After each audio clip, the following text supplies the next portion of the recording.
The most successful B2B events have a very strong digital marketing strategy to support them. The most successful event that I have done generated over 5 million in sales pipeline, and this is all because of the digital marketing strategy that I used in order to support this. So today we'll focus on the best digital marketing strategies that you can use to get the most value out of your events. Hey, this is Ricky, founder of Remarketing, and if you like this video, consider subscribing to this channel and clicking the bell icon to get notified when we release new videos.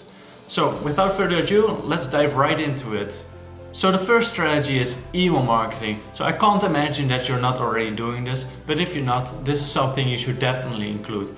Email marketing can be very strong before an event, during an event, and of course after an event. So basically there's two types of B2B events.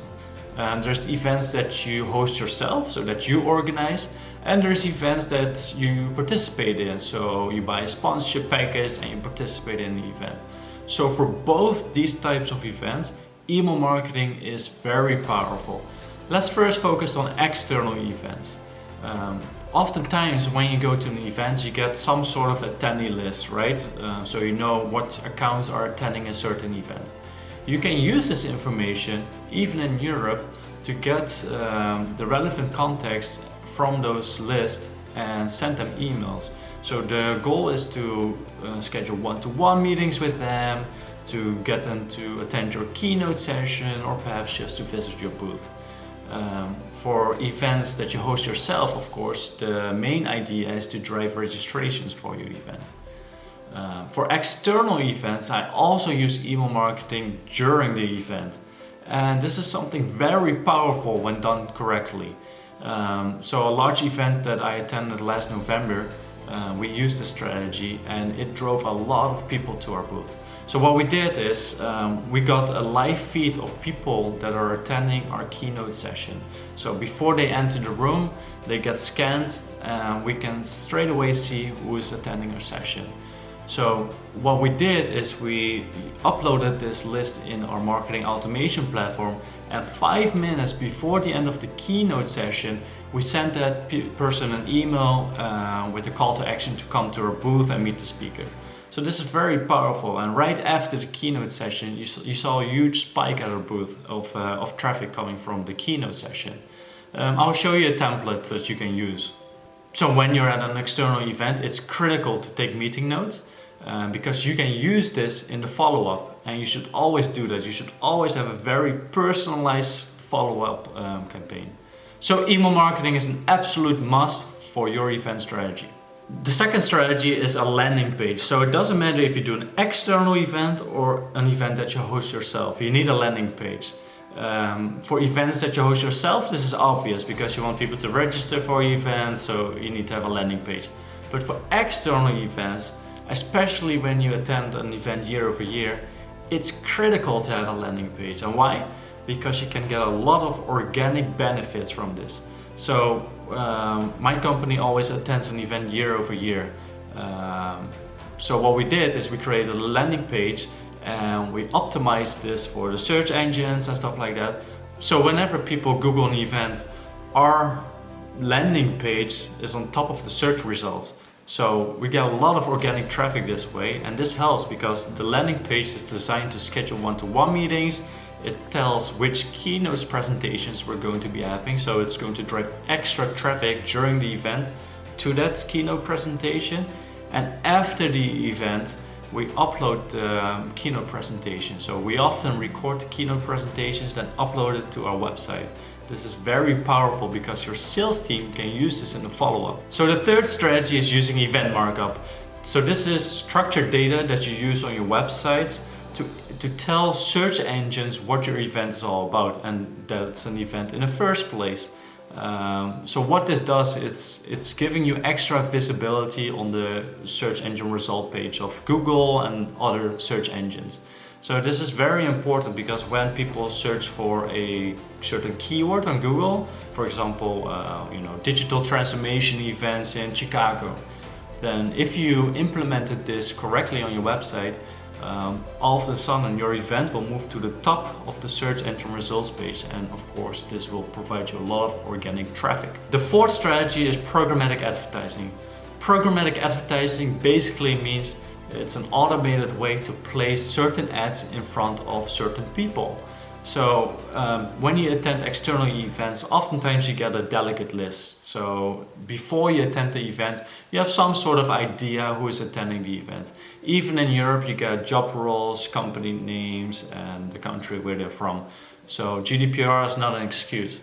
With programmatic advertising, you can now place ads in front of that company that's going to be visiting this event. Now, you can use this opportunity to promote your keynote, your booth, maybe you can try to book one-to-one meetings. But the idea is you influence that company before they attend the event. So when they see your event on the agenda or your keynote presentation, they might come to your keynote presentation. Of course, this is very valuable for you. But also after an event. So once you have spoken to a bunch of people, you can now place ads in front of the influencers in the buying decision. And of course, this will help your sales cycle. So the fifth strategy is using social media. So every event has an event hashtag.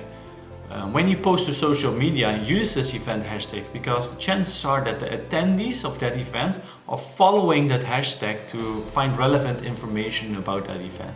So if you post a lot of content with that certain hashtag, then you get a lot of visibility and maybe people come to talk to you, which is of course the goal.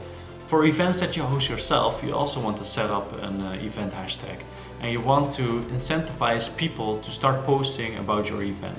So maybe they didn't attend your event the first year, but if you do the event again in the next year, maybe it will spark their interest and they will join that time around.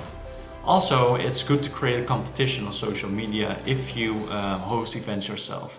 Of course, the goal is to create a lot of awareness and you can select the winner based on the value that certain social media posts supplied. So don't make the mistake of selecting the winner on the most amount of social media posts, because this is a mistake that I've done in the past, and basically people have created bots that started posting a lot of content on social media and of course they won. But this is not what you want to do. Of course, you want to select a post that drives the most value for your company. The sixth strategy is using chatbots. So this can be relevant for external events, but also for events that you host yourself. So for events that you host yourself, it's a little bit more obvious because you want to drive registration. So when people come to your website and they meet your target audience, then you can redirect them to the registration page. For events that are external, after the event, you can use the data that you receive from that event. So for example, the delegate list, the people that you have spoken to, the people that you've scanned. You can upload this information in your chatbot. And when these people visit your website, you can place relevant messages in front of them based on the meeting notes that you took at the event. Of course, when his colleagues come to the event, then you can also place relevant messages about that event to his colleagues, and this might spark extra interest. It's highly personalized, so the chances of converting this person is higher. The seventh strategy is account enrichment through digital channels. So you can use content syndication, for example. Why do you need to enrich accounts? Well, let's say a C-level person is attending your event or you're speaking to this person at an external event. You want to influence this account as much as possible. So when you enrich an account, you get more leads into your system from this account.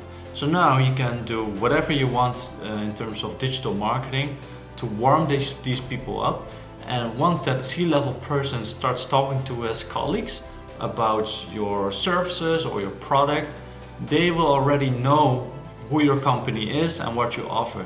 So this will make their conversation easier, and it's more likely that they're going to pick your solution above the competitors. The eighth strategy is just a little growth hack that I use for events that I host myself, but also for external events. I send people calendar invitations. And what this does is it places our event in their calendar and they're more likely to come. But also for external events, if I have some sort of idea who's coming and maybe our sales team has confirmed this, I send this person a calendar invitation with our keynote. This way, it increases the chances that this person is actually going to attend our keynote, and of course this will deliver more value for our company, and it will increase our chances of success after the event. The ninth strategy is marketing automation tools. So this is mostly that you want to set up before the event. So once the event is done and you've collected all the leads, you can upload these leads into your marketing automation platform. And what this does, it gives sales the ability to follow up straight away. So the last thing you want is for sales to wait for when the leads are in the system, for when the right attribution is done. This is something you want to avoid. So make sure all your marketing automation rules are set up before the event. The 10th strategy is video marketing. So if you do an event, whether you host it yourself or whether you go to an external event, it's always wise to record some videos, and especially for events that you do yourself, consider live streaming. If you live stream that event, you get extra visitors to that event, but also you can use those video clips to shorten it down and make small videos that you can use on social media. The next strategy is remarketing. So whenever you attended an event and you spoke to a lot of people and they come to your website, now you have the ability to place cookies on their browser, right? You can use this to remarket these people. So oftentimes, well, at least in the modern days, you need at least 10 touches before people remember your brand. So that's a lot, and this is something that you have to take into consideration. So when you've spoken to someone at an event and he comes to your website, you now have the ability to remarket this person on external websites and on social media. So take this opportunity because it will increase the chances of success. So the last strategy is, of course, reporting. Reporting is critical, and it doesn't matter if it's an external event or an event that you host yourself. You need to be reporting. You need to be reporting on the pipeline generated, of course the business closed at the end of the day, but also the leads generated, because you can use this data and analyze whether you should do this event again next year. So I've created a separate video on this. I'll leave a link down in the description so you can understand how you can create the perfect B2B event dashboard, because reporting is an absolute must. So that concludes this video. I hope it was useful for you, and if it was, please consider liking this video and subscribing to this channel, and I'll see you next time.